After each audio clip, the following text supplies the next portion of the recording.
ఓర్గలు 9 news కి స్వాగతం. సమగ్ర కులగణన ఎస్సీ వర్గీకరణ నివేదికలకు తెలంగాణ మంత్రివర్గం ఆమోదం తెలిపింది. సీఎం రేవంత్ రెడ్డి అధ్యక్షతన అసెంబ్లీ హాల్లో సుమారు 2 గంటల పాటు కేబినెట్ భేటీ కొనసాగింది. కేబినెట్ భేటీలో సీఎం రేవంత్ రెడ్డి మాట్లాడుతూ దేశంలో మొదటిసారి కులగణన చేసి చరిత్ర సృష్టించామని చెప్పారు. పకడ్బందీగా సర్వే చేసి సమాచారం సేకరించామని, కులగణన ఎస్సీ వర్గీకరణకు రోడ్ మ్యాప్ తెలంగాణ నుంచి ఇస్తున్నామని అన్నారు. కులగణన విషయంలో ప్రధానిపై ఒత్తిడి పెరిగిందని, ఎస్సీ వర్గీకరణపై సుప్రీంకోర్టు తీర్పుతో పాటు మంత్రివర్గ ఉపసంఘం ఏకసభ్య కమిషన్ సిఫార్సుల ప్రకారం ముందుకెళ్తామని అన్నారు. ప్రతిపక్ష నేత సభకు రావాలి కదా, ప్రధాన ప్రతిపక్షానికి బాధ్యత చిత్తశుద్ధి లేదని వ్యాఖ్యానించారు.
స్థానిక సంస్థలో బీసీలకు 42% రిజర్వేషన్లు కల్పిస్తున్నామని సీఎం రేవంత్ రెడ్డి అన్నారు.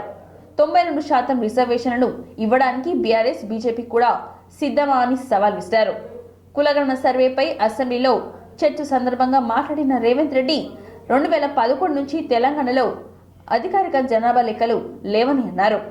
బీజేపీ సభ్యుడు పాయల్ శంకర్ అపోహల సంఘం అధ్యక్షుల లెక్కలు చెబుతున్నారని విమర్శించారు. అపోహల సంఘం లెక్కలు కూడా తప్పుగానే ఉన్నాయని అన్నారు.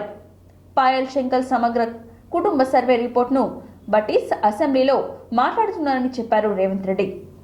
కేసీఆర్, కేటీఆర్, హరీష్ రావు, పద్మారావు, పల్లా రాజేశ్వర్ రెడ్డి, పోచంపల్లి శ్రీనివాసరెడ్డి, డీకే అర్ణ లాంటి వాళ్ళు కులగణన సర్వేలో పాల్గొనలేదని అన్నారు. భూముల వివరాల కోసం ఉంది కాబట్టే సర్వేలో పాల్గొనలేదని అన్నారు. ఇల్లు తిరిగి సేకరించిన డేటాను తప్పు అంటే ఎలా అని ప్రశ్నించారు. ప్రతిపక్షాలు కూడా ఓ డాక్యుమెంట్ సర్వేను సర్క్యులేట్ చేసి తప్పుడు ప్రచారం చేస్తున్నారని చెప్పారు సీఎం. జనాభా హౌస్ హోల్డ్స్ టోటల్ పాపులేషన్ వచ్చేసి సెన్సెస్ 2011లో 3,50,03,674 ఉంటే ఐహెచ్ఎస్ అంటే వీళ్ళు ఇంటెన్సివ్ హౌస్ హోల్డ్ సర్వే చేసినప్పుడు 3 కోట్ల అని. అట్లనే కొంచెం అట్లా లోపడికో మిత్రమా, ఒక శాంతిటీ మళ్ళీ అడుగుతా. అదే దాంట్లో కొంచెం ముందుకెళ్తే కాస్ట్ వైజ్ పాపులేషన్ అని ఒక పేజ్ ఉంటుంది, సీరియల్ నెంబర్ దీంట్లో లేదు కానీ ఒక్కసారి అది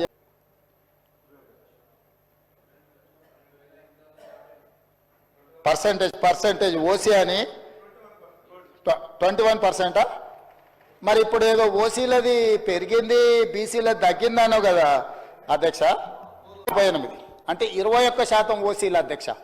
అదేవిధంగా గారు MP Secunderabad, Palla Rajeshwar Reddy MLA Secunderabad, Pochampalli Srinivas Reddy MLC మన అదొకటి. అదేవిధంగా అధ్యక్ష, అదేవిధంగా మా మిత్రుడు పాయల్ శంకర్ గారికి కూడా తెలవాలి, శ్రీమతి డీకే అరుణ మహబూబ్ నగర్ ఎంపీ.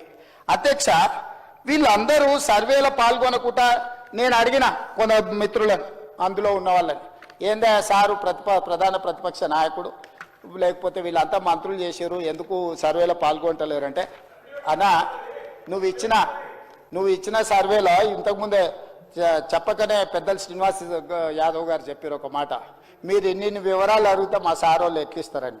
5వ పేజీలో ఏముంది అధ్యక్ష, మీ భూమి వివరాలు చెప్పండి అని అడిగినాం అధ్యక్ష. ఒక్క దెబ్బకే చంద్రశేఖరరావు గారు, తారక రామారావు గారు, హరీష్ రావు గారు వీళ్ళందరూ ఎవరు సమాచారం ఇవ్వలేరు అధ్యక్ష.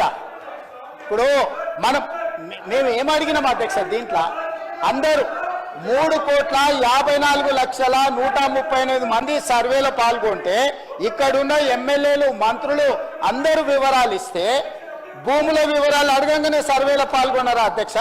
సర్వేలో పాల్గొన్న వాళ్ళు వెనకాల నుంచి శంకర్ని పాడు చేస్తున్నారు అధ్యక్ష, అబద్ధాలు చెప్పి. శంకర్ మంచోడు అధ్యక్ష, నాకు తెలుసు పర్సనల్గా, కానీ ఆయనను కూడా ఖరాబ్ చేసి ఇంత ఇంత ఇంత ముఖ్యమైన ఇంత ఇంపార్టెంట్ మనం చర్చ చేస్తుంటే ఈ తప్పుడు నివేదికలు తీసుకొచ్చి ఈ లెక్కలు మాట్లాడుతున్నారు అధ్యక్ష. అధ్యక్ష, నేను ఒకటే మాట చెప్పదలుచుకున్నా. 1931 కాదు, అంతకంటే ముందు 1941, 51, 61, 71, 81, 91, 2001, 2011 ప్రతి 10 సంవత్సరాలకు జనాభా లెక్కలు చేసింది అధ్యక్ష. 2014లో నరేంద్ర మోడీ గారు ప్రధానమంత్రి అయిన తర్వాత 2021 జనాభాని ఈ రోజు వరకు లెక్కిస్తలేరు అధ్యక్ష. ఎందుకంటే వాళ్ళకి జనాభా లెక్కించడం, బలహీన వర్గాలకు వాళ్ళ హక్కులు ఇవ్వడం భారతీయ జనతా పార్టీకి ఇష్టం లేదు అధ్యక్ష. ఎందుకంటే భారతీయ జనతా పార్టీ నిజంగానే ఈ దేశ ప్రధానమంత్రి నరేంద్ర మోడీ గారు బలహీన వర్గాలకు ఏదైనా సాయం చేయాలి అనుకుంటే 2021 జనాభా లెక్కలు ఈ రోజు వరకు 2025 సంవత్సరం జనవరిలో ఉన్నాం అధ్యక్ష. 21లో లెక్కించాల్సిన జనాభా స్వతంత్రం రాకంటే ముందు, స్వతంత్రం వచ్చినాక 70 సంవత్సరాలు కంటిన్యూస్ గా జరిగిన జనాభా లెక్కలు. గత 10 ఏళ్లలో 25 కోట్ల మందిని పేదరికం నుంచి బయటపడేశామని ప్రధాని నరేంద్ర మోడీ తెలిపారు. రాష్ట్రపతి ప్రసంగానికి ధన్యవాదాలు తెలిపే తీర్మానంపై చర్చ సందర్భంగా మోడీ ప్రసంగించారు. రాష్ట్రపతి ప్రసంగంలో మాలో ఆత్మవిశ్వాసం నింపిందని, మరోసారి మా ప్రభుత్వాన్ని ఎన్నుకున్న ప్రజలకు కృతజ్ఞతలు తెలిపారు. వికసిత్ భారత్ సాధనే మా ప్రభుత్వం లక్ష్యమని, మధ్యతరగతి ప్రజల ఆకాంక్షలను నెరవేర్స్తామని అన్నారు. గత ప్రభుత్వాలు గరీబ్ హఠావో అని నినాదాలు మాత్రమే చేశారు. కొందరు నేతలు బంగ్లాలు కట్టుకోవడంపై దృష్టి సారించారని అన్నారు. మేం మాత్రం ప్రతి ఇంటికి నల్లనీళ్లు ఇవ్వడంపై దృష్టి పెట్టామని అన్నారు మోడీ.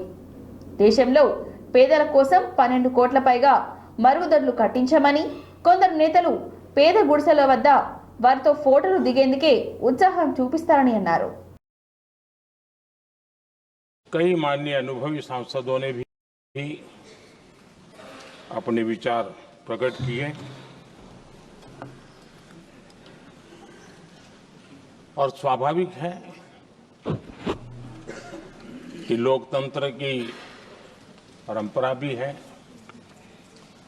जहां आवश्यकता था वहां प्रशंसा हुई, जहां परेशानी थी वहां कुछ नकारात्मक बातें भी हुई, लेकिन ये बहुत स्वाभाविक है। अध्यक्ष जी, मेरे लिए बहुत बड़ा सौभाग्य है कि देश की जनता ने मुझे 14वीं बार इस जगह पर बैठ करके राष्ट्रपति जी के उद्बोधन को आभार व्यक्त करने के लिए अवसर दिया है, और इसलिए मैं आज जनता जनार्दन का भी बड़े आदर के साथ आभार व्यक्त करना चाहता हूं। और सदन में चर्चा में जिन जिन लोगों ने हिस्सा लिया, चर्चा को समृद्ध किया, उन सब का भी मैं आभार व्यक्त करता हूं। आदरणीय सभापति जी, हम 2025 में हैं।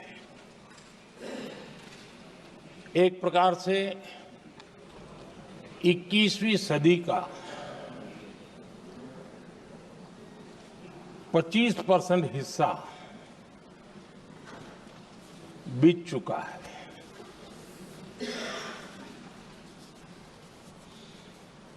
समय तय करेगा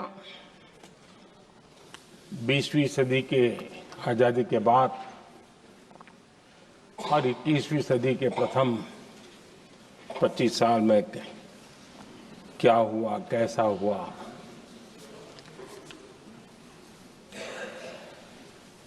लेकिन हमने सच्चा विकास दिया,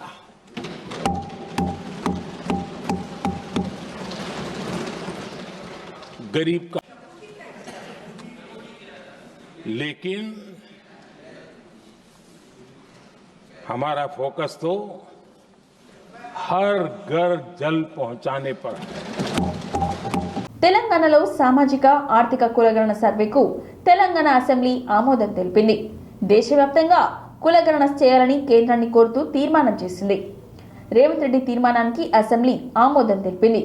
కులగణనపై తీర్మానం సందర్భంగా అసెంబ్లీలో బీఆర్ఎస్ బీజేపీ మధ్యలో విమర్శలు గుప్పించారు. కాంగ్రెస్ దీటుగా కౌంటర్ ఇచ్చింది.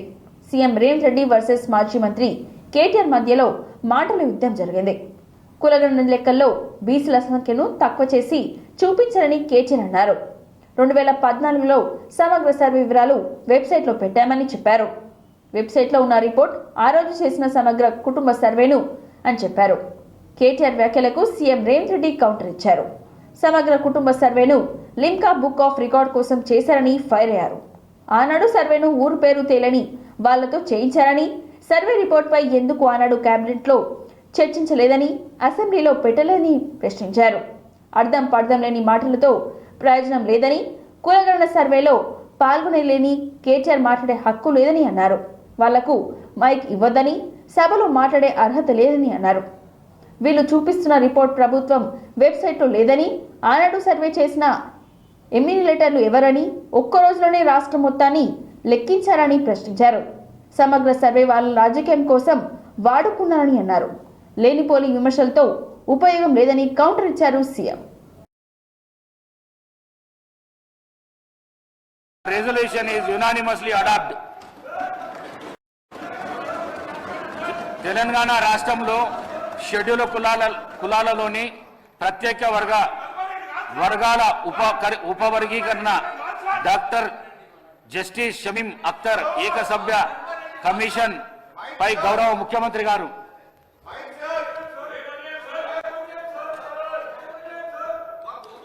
అధ్యక్ష,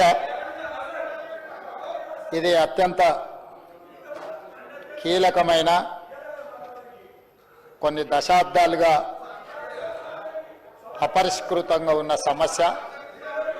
ఈ సమస్యకు సుప్రీంకోర్టు తీర్పు ద్వారా తెలంగాణ ప్రభుత్వం శాశ్వతమైన పరిష్కారం చూపించాలనుకుంటుంది.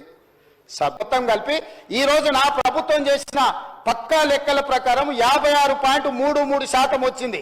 రాజకీయ ప్రయోజనాల కోసం రాహిత్యంతో అర్థం పర్థం లేని మాటలు రోడ్డు మీద ఎవరో మాట్లాడితే అవి తీసుకొచ్చి 9.5 సంవత్సరాలు నేను మంత్రిగా పనిచేసిన అని గప్పాలు కొట్టే వ్యక్తి వాటిని తీసుకొచ్చి ఇక్కడ మాట్లాడుతుండు. ఆ రోజు నేను మాట్లాడింది, మీరు ఎంగేజ్ చేసిన వాళ్ళు ఎవరో మీ దగ్గర డేటా ఉందా? మీరు ప్రైవేట్ కాలేజీలలో అటెండర్ల నుంచి చిన్న చిన్న వాళ్ళని ఎవరినో ఊరు పేరు లేని వాళ్ళతో మీరు చేయించారు. 12 గంటలలో చేయాలని గొప్పల కోసం గప్పాల కోసం చేసిరు. మీరు లిమ్కా బుక్ రికార్డుల కోసం చేసిరు. లిమ్కా బుక్ రికార్డుకు పంపించి వీళ్ళు గొప్పలు పొడిచిండ్రని. లిమ్కా రికార్డుకు వీళ్ళు డేటా ఇస్తారు కానీ క్యాబినెట్కి ఇవ్వరు, తెలంగాణ అసెంబ్లీకి ఇవ్వరు అధ్యక్ష. వీళ్ళు ఇచ్చిన డేటా అధ్యక్ష. ఇది లిమ్కా బుక్ రికార్డుల కోసం లిమ్కాకు పంపిస్తారు వీళ్ళు పొడిచిండ్రని. 10 సంవత్సరాలు ఎందుకు దాచిపెట్టిండ్రు అధ్యక్ష? ఎందుకు ఈ సభలో పెట్టలేదు? ఎందుకు క్యాబినెట్లో పెట్టలేదు? అంటే మంత్రుల మీద నమ్మకం లేదు, ప్రజాప్రతినిధుల మీద నమ్మకం లేదు, ప్రజల మీద నమ్మకం లేదు. మీరు మీ దగ్గర దాచిపెట్టుకొని మీ కుటుంబమే సమాచారాన్ని అడ్డం పెట్టుకొని అన్ని రకాల అరాచకాలు చేసి ఈరోజు ప్రభుత్వం చిత్తశుద్ధితోని ఒక మంచి పాలసీని తీసుకొచ్చినప్పుడు ఆ విషయం మాట్లాడుకుంటే 10 సంవత్సరాలు మీరు చేసిరు. లిమ్కా బుక్ రికార్డ్స్కి అవసరం ఉందా అధ్యక్ష? ఇది లిమ్కా రికార్డ్స్ ఈరోజు బీసీలకు న్యాయం చేస్తుందా? అంటే ఎట్లా తయారైంది అధ్యక్ష? అంటే వీళ్ళు ఎంతసేపు ఉన్నా ఉద్దర గప్పాలకు అలవాటు పడ్డారు అధ్యక్ష.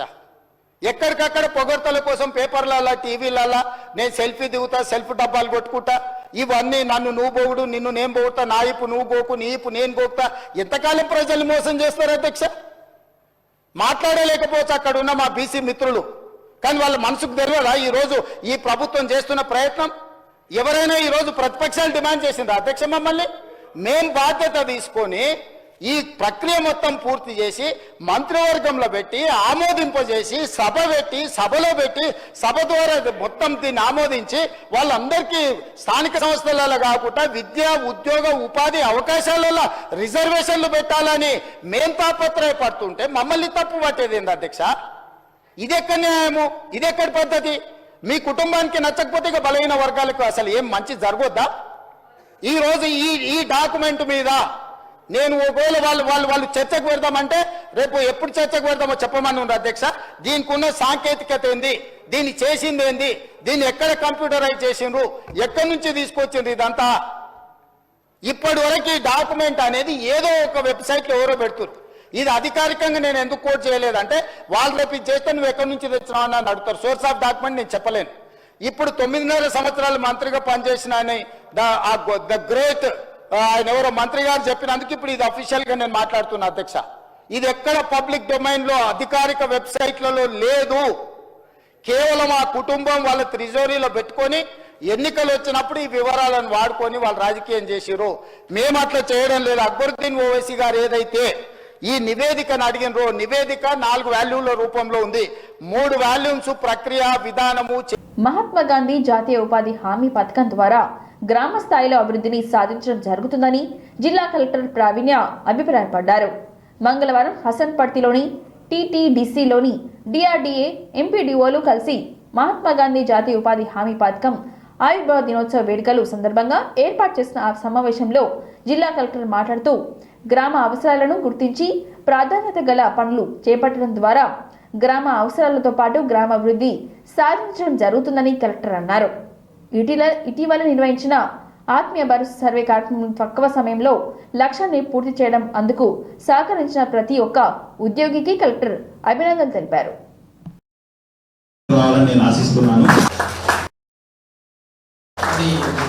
గ్రామీణ పేదలకు పని కల్పించాలి, గ్యారంటీ ఇవ్వాలనే ఉద్దేశంతో 2005లో పాస్ కాబడిన ఈ యాక్ట్ 2006 నుంచి మనం ఇంప్లిమెంట్ కావడం మీ అందరికీ తెలుసు.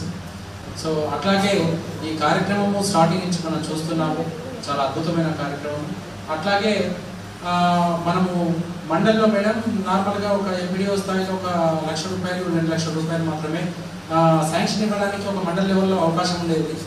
ఎన్ఆర్జీఎస్ ప్రోగ్రామ్ వచ్చిన తర్వాత ఒకనొక సందర్భంలో ఒక 70 లక్షలు ఎస్టిమేషన్ కూడా మనం మండలి ఎంసీసీలో జనరేట్ చేసే అవకాశాన్ని చూసి ఒక్కోసారి ఆ షాక్ తినాల్సిన సందర్భం కూడా ఏర్పడింది మేడం. అంటే అంత డబ్బులు కూడా మనం డైరెక్ట్గా ఎంసీసీ ద్వారా మనం శాంక్షన్ తీసుకొని ఇక్కడే మనం ఎగ్జిక్యూషన్ చేసే అవకాశం కూడా గొప్ప అవకాశం. మనం సాధ్యమయ్యే ప్రతి దాన్ని కూడా మేడం గారు 100% మనకు మన సైన్ ఉంటారనేది దాంట్లో ఎట్లాంటి సందేహం లేదు. గాంధీ ఆవిర్భావ ప్రోగ్రామ్కి విచ్చేసిన డిఆర్డిఓ గారు, అడిషనల్ డిఆర్డిఓ గారు, వేదిక పైన ఉన్న డిఆర్డిఓ ఆఫీస్ నుంచి విచ్చేసిన అదర్ స్టాఫ్, ఎంపీడీఓస్ అందరూ అండ్ ఈజీఎస్ సైడ్ నుంచి ఇక్కడ విచ్చేసి మీకు అందరికీ ఈరోజు ఈజీఎస్ డే శుభాకాంక్షలు తెలియజేస్తున్నాను. అండ్ ఈరోజు ఈ మీటింగ్ మనం పెట్టుకోవడానికి ఉద్దేశము 2 థింగ్స్. ఒకటి, ఇప్పటి వరకు ఎంతైతే మనం దాని గురించి మీ అందరికీ కృతజ్ఞతలు తెలియజేయడానికి. రెండోది, మనకి రాబోయే నెక్స్ట్ 2-3 మంత్స్ క్రూషియల్ ఉంటాయి కాబట్టి దాని గురించి కూడా ఒకసారి డిస్కస్ చేసుకోవాలి అనే ఉద్దేశంతో మనం ఈరోజు ఈ సమావేశం పెట్టుకోవడం జరిగింది. So no doubt that starting from మన సోషల్ ఎకనామిక్ సర్వే అప్పటి నుంచి ఫాలోడ్ బై రెగ్యులర్గా ఏదో ఒక సర్వే వస్తూ ఉంది. మనకి ఫీల్డ్ స్టాఫ్లో ఎవరు ఉన్నారు, ఆ పేరుకి తగ్గట్టుగా మీరు అందరూ కూడా అన్ని స్కీమ్స్ ఏవైతే సర్వీస్ ఉన్నాయో అన్నీ కూడా మీరు చాలా మంచిగా కంప్లీట్ చేసుకున్నారు. అండ్ కమింగ్ టు మన ఆత్మీయ భరోసా స్కీమ్ అప్పుడైతే చాలా చక్కగా లిమిటెడ్ టైం ఉన్నా కానీ చాలా మంచిగా కంప్లీట్ చేసుకున్నారు. రెస్పాన్సిబిలిటీ తీసుకొని 100% అప్డేషన్స్ కంప్లీట్ చేసినందుకు మీకు అందరికీ కూడా కృతజ్ఞతలు తెలియజేస్తున్నాను. అండ్ ఇప్పటి వరకు ఏవైతే ఆబ్జెక్షన్స్ వచ్చాయో అవన్నీ కూడా మీరు కంప్లీట్గా వెరిఫై చేసి అప్డేషన్స్ కూడా వన్స్ అగైన్ ఆబ్జెక్షన్స్ ఇవన్నీ కూడా మళ్ళీ చెక్ చేసుకోండి as per norms, because later ఇబ్బంది కాకూడదు ఎవరికి కూడా. సో ప్లీజ్ ఎన్ష్యూర్ దట్ మీరు ఏవైతే చేస్తున్నారో కరెక్ట్గా చెక్ చేసి అప్లోడ్ చేయండి అనేది కూడా రిక్వెస్ట్ చేస్తున్నాను. నెక్స్ట్ కమింగ్ టు మన ఈజీఎస్ యాక్టివిటీస్లో మీకు అందరికీ గుర్తుంటుంది, ఫస్ట్ ఈజీఎస్ స్కీమ్ వచ్చినప్పుడు చిన్న స్కేల్లో స్టార్ట్ అయింది. హనుమకొండ జిల్లా ఎలుగతుర్తి మండలం కేంద్రంలోని జంక్షన్ సుందరీకరణ పనులను కూడా వైస్ చైర్మన్ అశ్విని తానాజేతో కలిసి కలెక్టర్ పరిశీలించారు. కలెక్టర్ అధికారులతో మాట్లాడుతూ విద్యుత్ స్తంభాలను వేరే చోటుకు త్వరగా మార్చాలని, మురుగునీరు కాల్వను ఉండకుండా చర్యలు తీసుకోవాలని అన్నారు.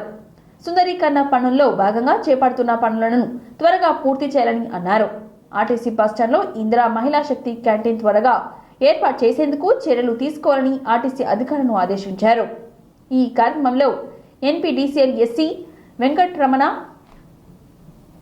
RDO Rathod Ramesh, RTC officials and అధికారులు పాల్గొన్నారు.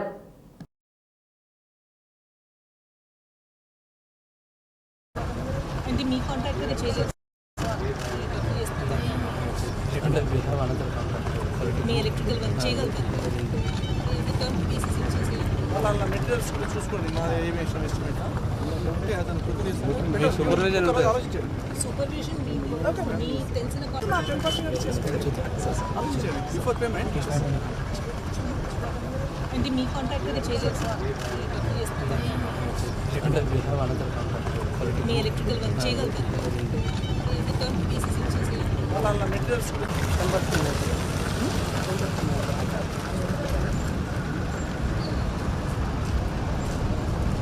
మళ్ళీ టర్న్కి పేపర్ వర్క్ అంతా అవసరం లేదు. మీరు పేమెంట్ ఈరోజు చేసేస్తారు.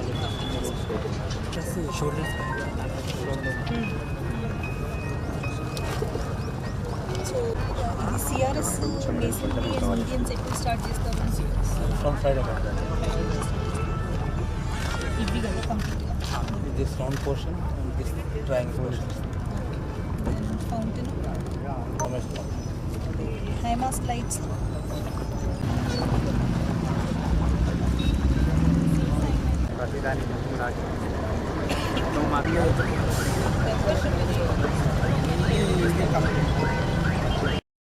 ఇంతటితో ఈ వార్తలు సమాప్తం. మరిన్ని వార్తలతో మళ్ళీ కలుద్దాం. చూస్తూనే ఉండండి వర్గలు 9 న్యూస్.